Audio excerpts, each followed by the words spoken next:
감사합니다. 오늘 우리에게 주실 하나님의 말씀은 에베소서 5장 21절부터 6장 4절 말씀입니다.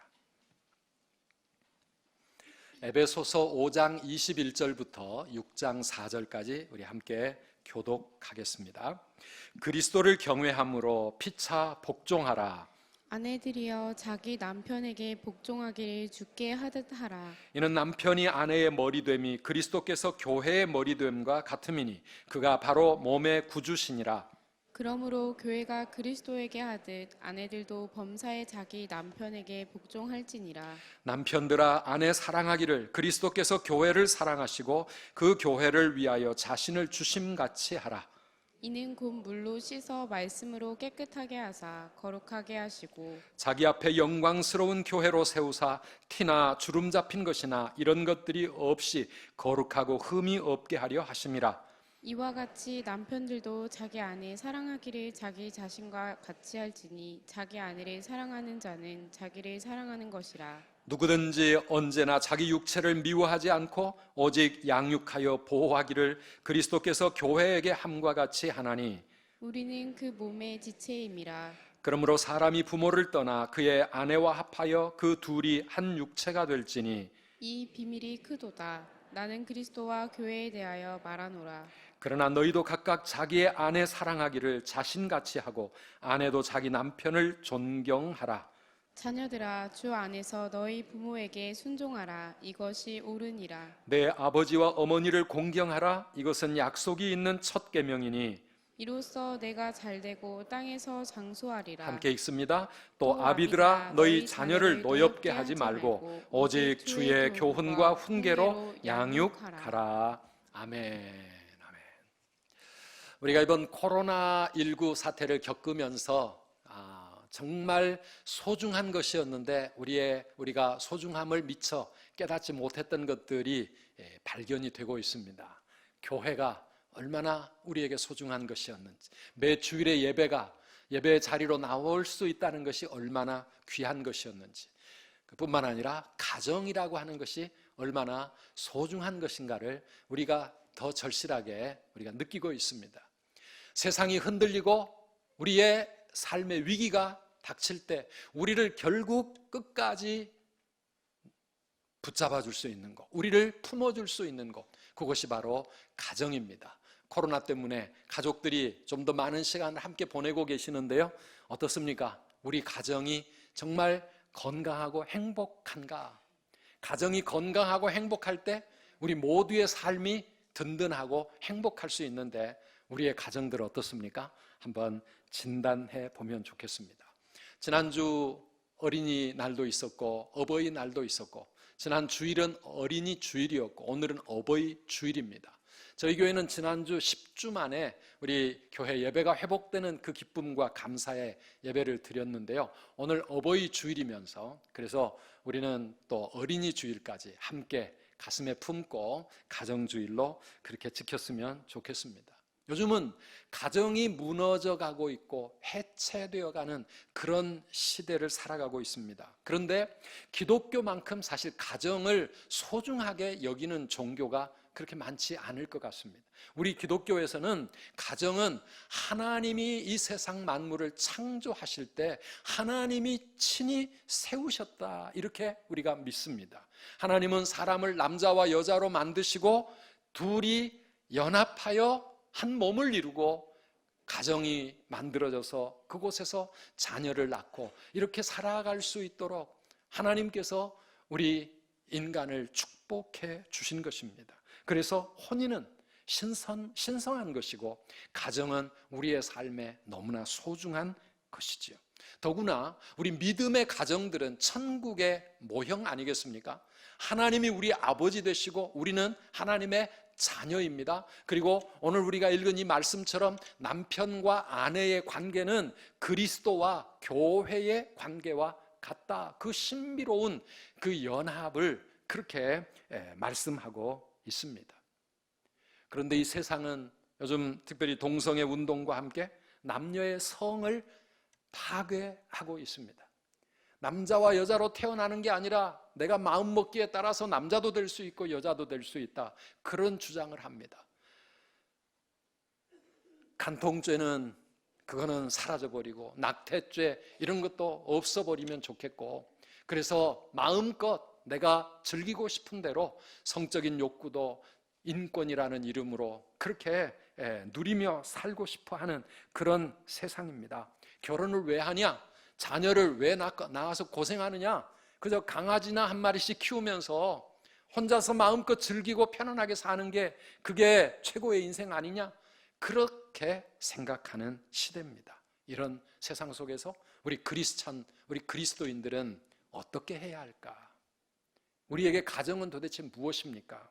우리 크리스찬들은 혼인의 가치를, 혼인의 그 순결을 지켜나가야 되고요, 가정을 하나님의 가정으로 든든히 지켜가야 합니다.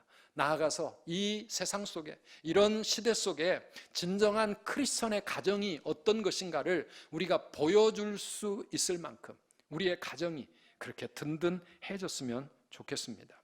2주 전에 고넬료 가정 세우기라고 하는 제목으로 한번 말씀을 전했어요. 우리가 가정의 구원, 가족들을 구원하는 이 비전과 열정을 가지고 하나님께 기도하고, 그리고 가정 예배부터 우리 시작합시다. 혼자서라도 일단 시작합시다. 그런 말씀을 드렸는데요. 오늘은 2번째 말씀입니다. 저는 이번 5월에 우리 선두교회 모든 성도님들 가정이 다 고넬료 가정과 같이 진정한 크리스찬 가정으로 그렇게 세워졌으면 좋겠어요. 우리 예배를 드리는 연령에 따라서 가정에 대한 생각이 너무나 다를 겁니다. 아직 미혼 청년들이나 우리 청소년들, 그래도 아직 결혼 앞두고 있지만은 크리스찬 가정에 대한 비전과 그런 소망을 가지고 결혼을 위해 기도하고 가정을 위해 준비해 갔으면 좋겠어요. 연세가 많아서 홀로 되신 분들이라도 자녀들과 손주들의 가정을 하나님의 가정으로 든든히 세우기 위한 제사장의 사명을 끝까지 포기하지 않으셨으면 좋겠어요. 독신의 은사가 있거나 뜻이 있어 혼자 살아갈 비혼자들이라도 이 세상 속에 크리스찬 가정의 그 바른 가치관을 가지고 살아가셨으면 좋겠습니다. 도대체 그러면 크리스찬 가정이라고 하는 게 어떤 가정입니까? 우리가 모델로 삼고 있는 고넬료의 가정은 어떤 가정이었습니까? 고넬료의 가정을 소개하고 있는 사도행전 10장 2절에 이런 말씀으로 한 구절에 압축을 해놨는데요, 함께 같이 읽어보실까요? 그가 경건하여 온 집안과 더불어 하나님을 경외하며 백성을 많이 구제하고 하나님께 항상 기도하더니 그랬어요.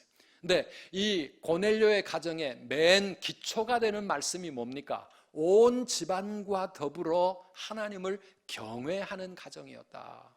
고넬료 가정은 하나님을 경외하는 가정입니다. 이런 가정이 크리스찬 가정이고 천국 가정인 것이지요. 온 집안이 함께 하나님을 경외했다고 하는 말이 무슨 뜻일까요? 온 가족이 함께 나와서 교회 다녔다, 예배를 잘 드렸다. 오늘 또 우리 가족이 함께 앉아 예배 드리니 얼마나 보기가 좋은 그런 모습들이 그래도 군데군데 있지 않습니까? 그런데 그 집안이 하나님을 경외했다는 것은 단순히 겉으로 보이는 교회 다니고 우리 예배 잘 드린다, 여기서 끝나는 게 아닙니다. 하나님을 경외하는 그런 삶이 있는 가정이었다. 그리고 그 의미를 잘 설명해 주고 있는 게 오늘 우리가 읽은 에베소서 5장 21절 이하의 말씀입니다. 5장 21절이 뭐라 그랬습니까? 그리스도를 경외함으로 피차 복종하라 그랬어요. 어떤 번역은 그리스도 대신 하나님이라고 번역했습니다. 예수님이 하나님이시니까. 하나님을 경외한다는 것은 무엇을 의미하냐? 피차 복종하는 삶으로 나타난다는 것이죠. 여기 21절 말씀은 20절 끝에 붙어 있을 말씀이 아니고 사실 22절부터 쭉 설명하는 아내들이여, 남편들이여, 자녀들이여, 아비들이여, 종들아, 상전들아 하면서 그 뒤에 모든 인간 관계 속에 제일 서론이 되는 말씀이에요. 우리가 하나님을 경외하는 믿음으로 산다는 것은 무슨 뜻인가? 우리의 삶 속에 피차 복종하는 삶을 사는 것이 그게 신앙 생활이라고 하는 것입니다. 그 피차 복종의 삶이 가정에서부터 시작되어져야 되는데 아내들아, 아내들아 그리스도를 경외함으로 피차 복종하라 해놓고 아내들아 그러니 남편에게 복종하라 말씀합니다. 그러면 남편들은 그리스도께서 우리를 자신의 생명을 다 버려 죽으시기까지 우리를 사랑하신 것처럼 아내를 사랑하라 그랬는데요, 이 말씀 곰곰이 묵상해 보면은요, 남편이 아내에게 피차 복종하는 방법이 뭐냐 하면 죽도록 사랑하는 거예요. 부모와 자녀 사이에 서로 피차 복종하는 삶이 뭡니까? 자녀들은 부모에게 순종하고 부모는 자녀를 노엽게 하지 않고 자녀들을 존중해 주는 거, 이게 피차 복종의 삶이 나타나는 크리스찬의 가정이라고 하는 것입니다. 이게 이루어질 때 이게 천국 가정입니다. 가족들이 피차 복종, 우리 한번 마음에 새겨봅시다. 피차 복종, 피차 복종, 서로 사랑. 이게 같은 말이에요. 양면, 동전의 양면과 같아요. 가족들이 피차 복종하며 살아갈 때 그게 바로 천국 가정의 모습이에요. 고넬료의 가정은 그런 가정이었다 그 말입니다. 우리가 고넬료 가정을 세운다고 하는 것은 그런 가정, 천국 가정을 세워가는 거예요.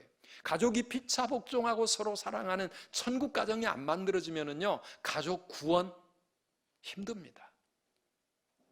가정이 구원을 얻는 것은요, 먼저 예수 믿는 그 가족이 그 가정 안에서 우리 가족들을 복종하고 섬기고 사랑하고 이 모습을 바라볼 때, 예수를 믿는다는 것은 저렇게 사는 것을 말하는 거구나. 가족들은요, 말로 전도가 안 돼요. 그런 우리의 본이 되는 삶을 통해서 피차 복종하고 하나님을 경외하는 삶이 무엇인지를 가정 안에서 보여줄 때, 그럴 때 가족들이 함께 주님을 예배하는 그런 믿음의 가정으로 세워지는 것입니다. 우리 한국 성도님들은 교회는 다니는데 가정은 여전히 옛날 유교 가정, 불교 가정, 안 믿는 세상의 가정들하고 다를 바 없는 경우가 참 많이 있습니다. 오늘 우리 가정이 크리스찬 가정이 되기를 꿈꾸면서, 크리스찬 가정은 어떤 가정인가? 이 말씀을 통해서 함께 은혜 받기를 축복합니다. 크리스찬의 참된 가정은 먼저 남편의 사랑, 부모의 사랑이 있는 가정입니다. 성경은 먼저 아내에게 남편에게 순종하라고, 자녀에게 부모에게 순종하라고, 아내와 자녀에게 먼저 말씀하고 있지만, 그러나 그것은 질서를 위한 것이고 실제로는 부모와 남편의 사랑이 먼저 시작이 되는 곳이 가정입니다. 그리스도와 우리와의 관계를 생각할 때도요, 예수님이 먼저 우리를 사랑하셨잖아요. 언제? 우리가 엉망진창일 때. 로마서 5장 8절 말씀에 뭐라고 되어 있습니까? 우리가 아직 죄인 되었을 때에 그리스도께서 우리를 위하여 죽으심으로 하나님께서 우리에 대한 자기의 사랑을 확증하셨느니라 그랬습니다. 하나님의 사랑, 예수 그리스도의 십자가 사랑이 먼저 있고, 우리가 그 사랑을 깨닫고 그 사랑에 감격하여 하나님께 순종하게 되고 말씀에 복종하는 삶을 살아가게 되는 것 아니겠습니까? 가정도 마찬가지다 그 말이죠. 우리를 왜 사랑하셨습니까? 우리가 사랑할 만한 자격이 있고 구원받을 만한 자격이 있어서요? 아니요. 우리가 아직 죄인으로 있을 때, 우리가 아직 하나님을 알지도 못하고 하나님 앞에 순종하려고 생각지도 못하고 여전히 죄의 길로 하나님과 원수된 삶을 살아가고 있을 그때 그리스도께서 먼저 우리를 사랑하셨다. 어떻게 사랑하셨어요?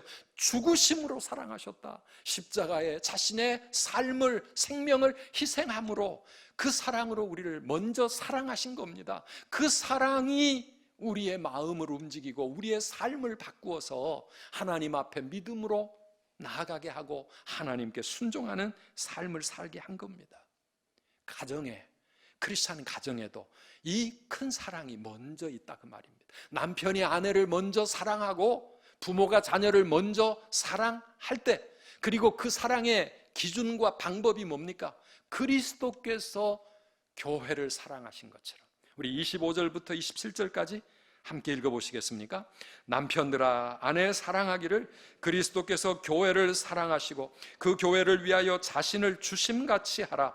이는 곧 물로 씻어 말씀으로 깨끗하게 하사 거룩하게 하시고 자기 앞에 영광스러운 교회로 세우사 티나 주름 잡힌 것이나 이런 것들이 없이 거룩하고 흠이 없게 하려 하심이라. 아멘.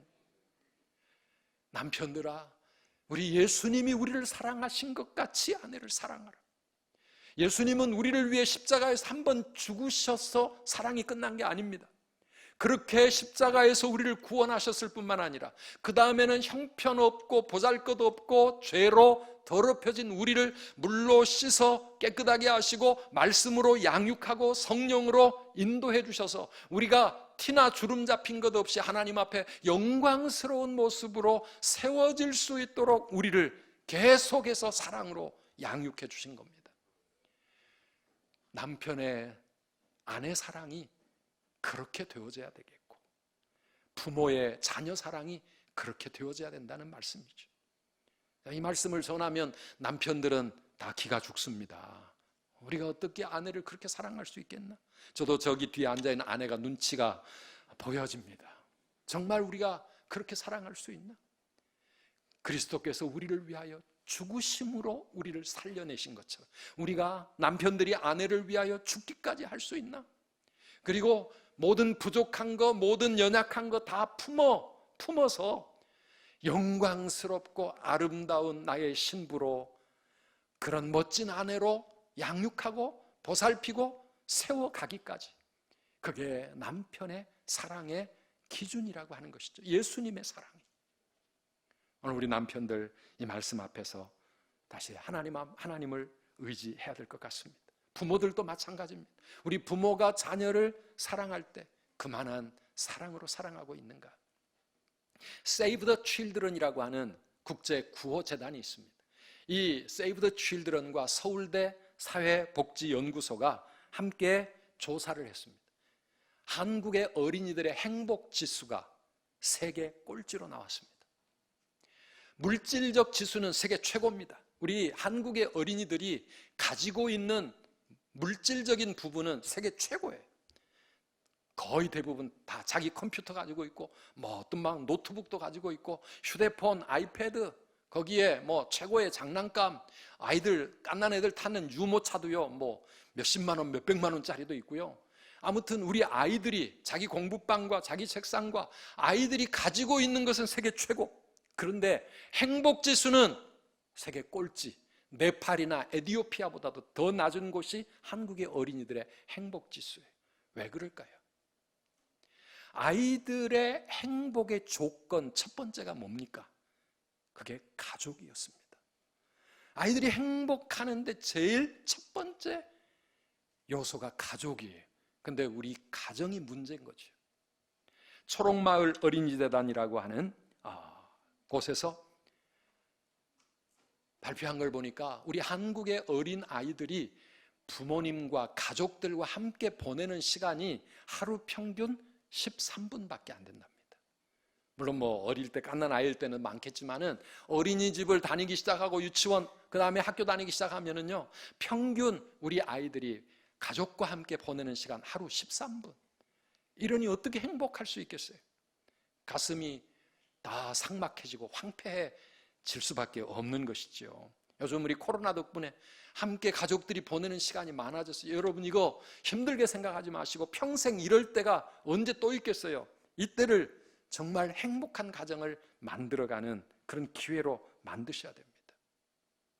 아이들에게 질문을 던졌습니다. 네가 만약에 지금 엄마 아빠가 될 수 있다고 하면 제일 하고 싶은 일이 뭐냐? 이렇게 물었는데요. 아이들 대답이 뭐였는지 아십니까? 내가 지금 엄마 아빠가 될 수 있다고 그러면 우리 엄마 아빠 혼내주고 싶어요. 자기 부모를 혼내주고 싶대. 왜 그럴까요? 부모에게 너무 받은 상처가 많아.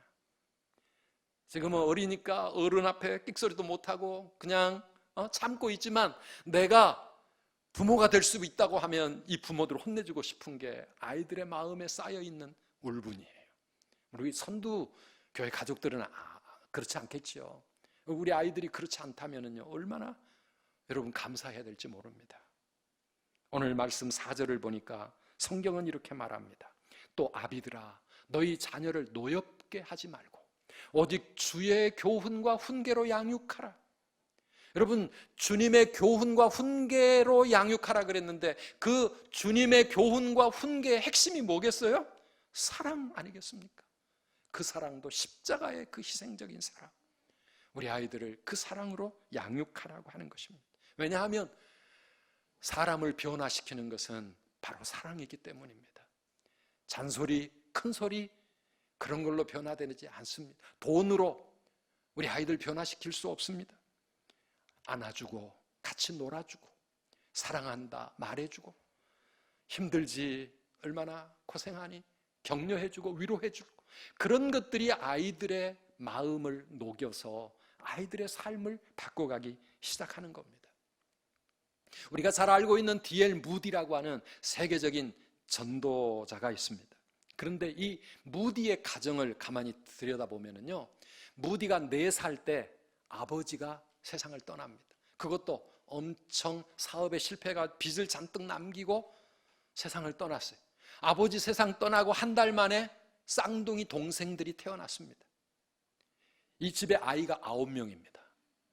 무디는 6째 아이인데요, 맨 큰애가 13살, 그 다음에 저 밑에 8째, 9째는 막 태어난 갓난아이.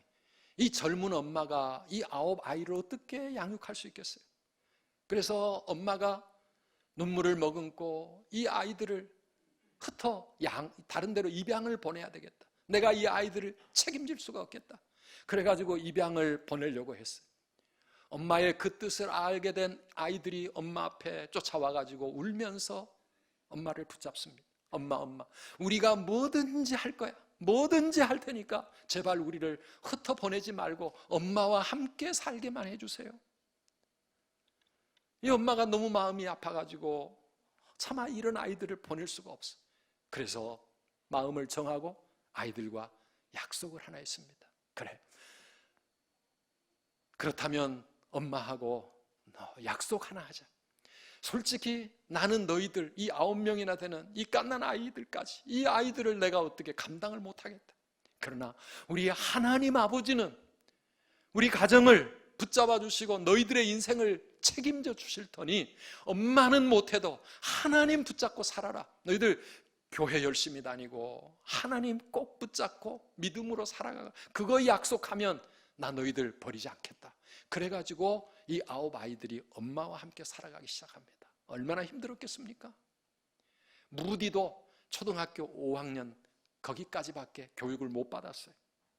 그러나 여러분, 우리가 잘 아는 것처럼 한 시대를 움직이고 수많은 영혼들을 구원할 하나님의 위대한 일꾼으로 그렇게 쓰임받는 인생이 되어진 거 아닙니까?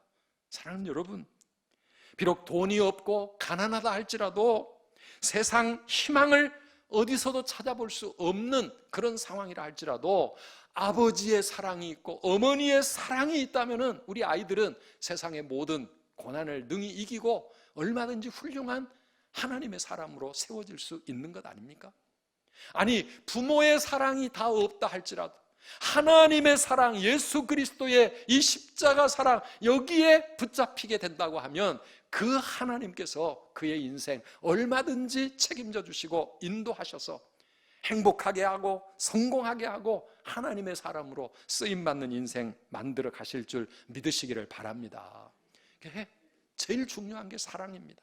크리스찬의 가정이다. 그는 사랑이 생명입니다. 우리의 가정은 얼마나 넉넉한 사랑이 있는가 한번 점검해 보아야 합니다. 두 번째는요, 크리스찬의 가정, 천국 가정에 또 하나 있는 게 있습니다. 하나님이 세우신 질서가 있습니다. 권위가 있습니다. 여러분, 왜 성경은 아내들에게 남편에게 복종하라고 합니까? 자녀들에게 부모에게 순종하라고 합니까? 남편이 아내보다 더 위대하기 때문입니까? 부모가 자식들보다 더 똑똑하고 더 능력이 있기 때문입니까? 그런 거하고 상관없습니다. 왜 순종하고 복종해야 하느냐? 하나님이 머리로 세우셨기 때문에, 하나님이 남편을 아내의 머리로 세우셨고 부모를 자녀들의 머리로 세우셨기 때문에 하나님의 질서에 함께 따르기 위해서 순종하는 겁니다. 하나님이 세우신 권위에 순종하는 가정, 이게 행복한 가정이에요. 사랑한다고 해서 우리 자녀들 제멋대로 그냥 엉망진창으로 그렇게 살아가게 내버려 두면 그건 참 사랑 아닙니다. 하나님이 우리를 사랑하실 때 어떻게 사랑하십니까? 하나님 우리를 너무너무 사랑하시지만 우리 아무렇게나 살도록 내버려 두지 않습니다. 우리의 머리이신 예수 그리스도, 그분께 절대 복종하고 순종하게 합니다. 말씀에 순종하며 살게 만드십니다. 왜? 그래야 우리가 행복할 수 있으니까. 우리 가정도 마찬가지인 거죠. 여러분, 이 책을 많은 분들이 읽으셨을 겁니다. 행복한 가정에는 뭐가 있다? 아버지의 향기가 있다. 송기론 목사님이 쓰신 책인데 좀 오래된 책이 2000년도인가 나왔어요. 아버지의 권위가 있어야 하는데, 이건 유교 가정에 있는 그런 아버지 권위가 아니라 향기가 나는 아버지의 사랑의 권위인 거지. 아버지의 그 권위로 가정을 질서 있게 세워가는, 그게 바로 우리 크리스찬 가정에 반드시 있어야 하는 겁니다. 요즘은 아버지의 자리가 없어졌습니다. 가정에 아버지는 있는데 아버지가 없어요. 아버지의 말이 먹혀 들어가지 않고 아버지의 권위가 사라져 버렸어요. 아이들에게 아버지가 나서가지고 야 일어나라 그래갖고는 아이들이 꿈쩍도 안 해. 야 엄마가 일어나래, 요래야 아이들이 움직인 그런 세상 아닙니까? 아버지가 없어졌어요. 그런데 우리 크리스찬의 가정, 성도의 가정에는 아버지의 향기가 있어야 합니다. 아니 아버지가 없다 할지라도 어머니가, 아니면 조부모님이라도, 그 누구라도 아버지의 그 향기를 나타내는 가정의 권위와 질서를 잡아가야 되고요. 우리 아이들은 거기에 순종하는 법을 배워가야 합니다. 가정에서부터 권위에 순종하고 질서를 따르는 것을 훈련받아야 이 아이들이 학교에 가든 세상 직장에 가든 이 사회에서, 이 땅에 우리가 복종해야 될 사회의 권위와 질서에 순종하며 살아갈 수가 있어요. 가정의 부모님의 사랑을 받으며 거기에 복종하는 법을 배우는 아이들이 하나님 아버지를 바로 순종하며 섬기며 살아갈 수가 있는 것 아니겠습니까? 사랑하는 여러분, 특별히 오늘 어버이 주일인데요, 우리 자녀들 부모님께 순종하시기 바랍니다. 부모에게 주 안에서 순종하라 말씀하셨습니다. 내 어머니와 아버지를 공경하라고 말씀합니다. 우리 부모님의 사랑과 은혜 효도하며 살아야 합니다. 그것이 약속이 있는 첫 계명이라고 말씀하고 있습니다. 그 약속이 뭡니까? 이 땅에서 우리가 성공하고 잘 살 수 있는, 하나님의 복을 받을 수 있는 비결, 그것은 부모님을 공경하고 부모님께 효도하고 부모님께 순종하며 살아가는 겁니다. 그것이 하나님이 세우신 질서이기 때문에 하나님은 그런 가정, 그런 자녀들을 축복하신다 말씀하고 있는 거죠. 세 번째로, 우리 가정이 피차 복종하고 서로 사랑하는 가정이 되어지려면 꼭 실천되어져야 될 게, 항상 가정에서 내가 중심이 되지 말고 상대방을 배려하고 상대방 중심의 삶을 사는 것입니다. 유교의 가정은 가부장제입니다. 가부장제라고 하는 것은 아버지가 중심이 됩니다. 아버지가 그 가정의 왕입니다. 그런데요, 그런 가정에는 사랑이 없습니다. 행복할 수 없습니다. 그런 가정은 기독교 가정 아닙니다. 우리 크리스찬의 가정은 누가 왕입니까? 아이들이 왕입니까? 아니요. 크리스찬 가정의 왕은 하나님이십니다. 하나님이 왕이시고 그 하나님을 경외하는 삶을 살아가는 우리 모든 가족들은 피차 복종하는 가족입니다. 피차 복종하고 피차 섬기는 것이죠. 텔레비전 채널 하나 돌릴 때도, 밖에서 식사할 때 메뉴 하나 선택할 때 상대방을 먼저 배려하고 존중하는 겁니다. 우리 교회 안에서도, 우리 오늘 3부 예배, 4교구가 3부 예배 배정을 받았는데요.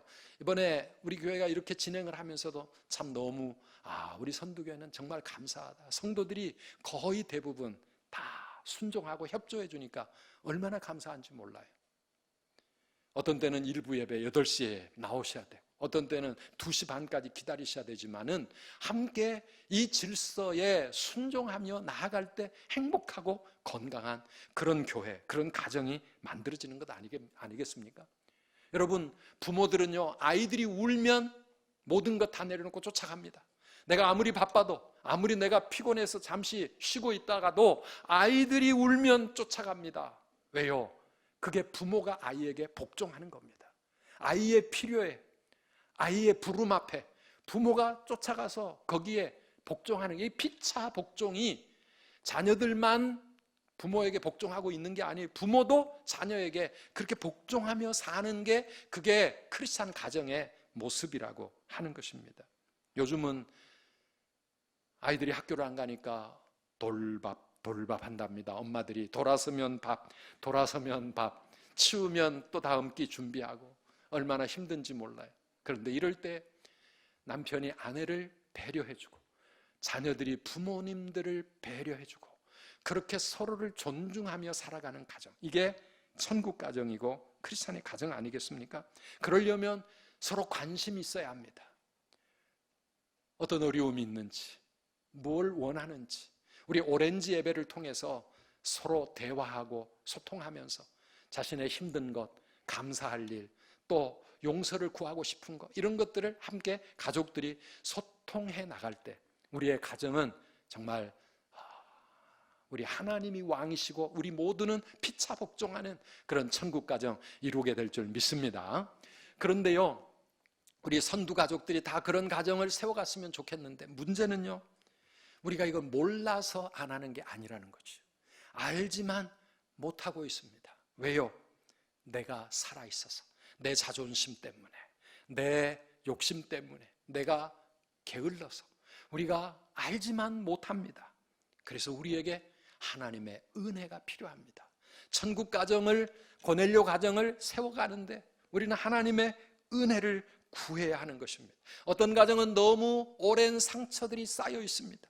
너무 아픔이 많아서 도저히 회복되기 어려운 가정. 우리 가정은 너무 늦었어요. 우리는 안 될 거예요. 그러나 사랑하는 성도 여러분, 아무리 상처 때문에 서로 마음 문이 꽁꽁 닫혀져서 부부간에도, 부모와 자식 간에도, 서로 형제 간에도 마음을 닫고 산다 할지라도 우리 하나님은 어떤 분이십니까? 우리 아버지는 어떤 분이십니까?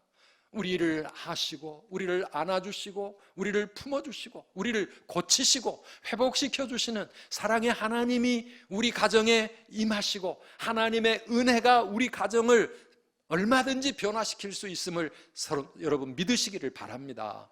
하나님의 은혜는 그 어떤 꽁꽁 얼어붙은 마음의 굳어진 땅이라도 얼마든지 하나님의 사랑은 다 녹여주시고 다 풀어주시는 거예요. 상처를 감싸주시고 하나님 앞에서 우리가 은혜 받으면 다 녹아지잖아요. 우리 마음의 아픔도, 미움도, 분노도, 그리고 상처도 다 치유되고 회복될 수 있습니다. 그래서 우리는 우리의 가정을 하나님 앞에 가지고 나아가야 합니다. 하나님 앞에 우리의 아픔과 우리의 문제와 그 황폐해진 우리의 가정을 하나님의 은혜로 살려달라고 하나님 앞에 기도해야 되지 않겠습니까? 요한계시록 2장 2절 이하에 보면 하나님 우리에게 깨우쳐 주시는 게 있습니다. 에베소 교회에 보낸 주님의 편지인데요, 주님이 이렇게 말씀하십니다. 내가 내 행위와 수고와 내 인내를 안다. 네가 얼마나 잘 견디고 게으르지 아니한 것도 다 안다. 그런데 그럼에도 불구하고 너를 책망할 것이 있다. 그게 뭡니까? 너의 처음 사랑을 버렸느니라. 처음 사랑을 잊어버리고 그 사랑이 사라진 그것을 우리 주님은 책망하고 계십니다. 주님과만의 첫사랑이 아니라 우리 가족들 안의 첫사랑. 이 말씀을 제가 준비하면서 생각해 보니까 여러분, 부부의 만남이 얼마나 처음에는 행복하고 얼마나 사랑 많았습니까? 제가 아내를 만났을 때, 아내와 결혼을 약속했을 때 얼마나 행복하고 얼마나 사랑이 정말 우리의 가슴을 설레는 그런 뜨거운 사랑이었는지. 아내가 전도사와 결혼하겠다 그러니까 처가의 부모님들이 처음엔 반대하셨어요. 저를 엄청 좋아하셨는데 막상 결혼 얘기가 나오니까 장로님이고 권사님이신데도 그게 사랑하는 내 딸을 그런 목회자에게 아내로 보내기가 너무 마음이 힘든 거죠. 그래가지고 안 된다. 다른 딸은 몰라도 넷째 딸 너는 아니야. 너는 사목감 아니야. 그러면서 안 된다고 그렇게 반대하셨는데 결혼을 하고 나서 우리 가정의 제일 든든한 기도의 후원자요. 지금도 변함없이 사랑하시는 그런 부모님들이 됐습니다. 그런데 그렇게 부모의 반대를 무릅쓰고까지 사랑했다, 결혼해서 그렇게 이루어진 가정인데 그 첫사랑이 세상을 살다 보니 광야와 같은 세상 속에서 부대끼고 시달리면서 우리의 마음이 얼마나 황폐해져 가는지, 메말라 가는지, 사랑이 식어가는지, 섭섭함과 그리고 실망하는 마음들이 쌓여가니까 그 다음에는 그 첫사랑 어디로 사라져버리고 서로 원망하고 불평하면서 살고 있지 않습니까? 그리고 우리의 마음속에 상처가 남고 아니 사랑이고 뭐고 다 체념하고 포기한 채 그렇게 메마른 가정으로 살아가고 있다고 하면 오늘 첫사랑을 다시 회복하는 그런 주일이 되었으면 좋겠습니다. 자녀들에 대해서도 마찬가지입니다. 우리가 자녀들과 처음 사랑에 빠졌을 때 우리 가정에 그 아이가 태어났을 때 얼마나 행복했습니까? 얼마나 사랑스러웠습니까? 얼마나 기뻤습니까? 어디서 이런 게 태어나가지고 우리를 이렇게 행복하게 하나? 얼마나 좋았습니까? 그런데 그 아이를 키우는 과정에서 부대끼고 시달리다 보니 아이를 사랑하는 그 처음 사랑은 사라져버리고 상처와 그리고 화만 남아가지고 입만 열면 잔소리하고 입만 열면 불평하고 혼만 내고 있지 않습니까? 사랑하는 성도 여러분, 첫사랑을 회복하시기를 바랍니다. 우리 자녀들도 마찬가지예요. 나실 때 괴로움 다 잊으시고 기르실 때 밤낮으로 애쓰던 마음, 진자리 마른 자리 갈아내시며 손발이 다 닳도록 고생하셨대. 우리 부모님들의 그 은혜, 그 사랑을 우리가 언제나 감사하면서 어떻게 하면 그 은혜 조금이라도 보답할 수 있을까? 그런 마음으로 살아야 될 자녀들의 가슴 속에 부모님에 대한 원망과 미움과 분노가 쌓여간다면, 그래서 우리 마음이 그렇게 쓴 뿌리로 황폐해져 가고 있다고 하면 우리 회복해야 되지 않겠습니까? 오늘 우리 하나님 앞에 다 가지고 나아가서 우리의 가정이 고넬료의 가정처럼 하나님을 경외하며 서로 사랑하고 피차 복종하는 그런 천국 가정으로 회복되는 귀한 이 주일 그리고 이 5월이 되시기를 주님의 이름으로 축복합니다. 내 힘으로는 안 돼도요, 우리의 노력 가지고는 안 돼도요, 나도 안 바뀌어지고 상대방도 안 바뀌어질 것 같지만은 우리 주님 앞에 나오면 전능하신 나의 주 하나님은 능치 못하실 일 전혀 없네. 우리 찬송하지 않습니까? 불가능한 일 행하시고 우리의 모든 괴로움을 바꾸실 수 있는 그 하나님 앞에 우리의 가정을 올려드리면서 하나님께 기도하면, 사랑하는 여러분, 하나님의 은혜가 우리의 삭막해진 마음, 황폐한 마음 얼마든지 다시 회복시켜 주시고 우리 가정을 행복한 가정으로 능히 바꾸어 주실 줄 믿습니다. 우리 이 주님 앞에 함께 찬양하고 같이 기도하면 좋겠습니다. 전능하신 나의 주 하나님, 능치 못하실 일 전혀 없네.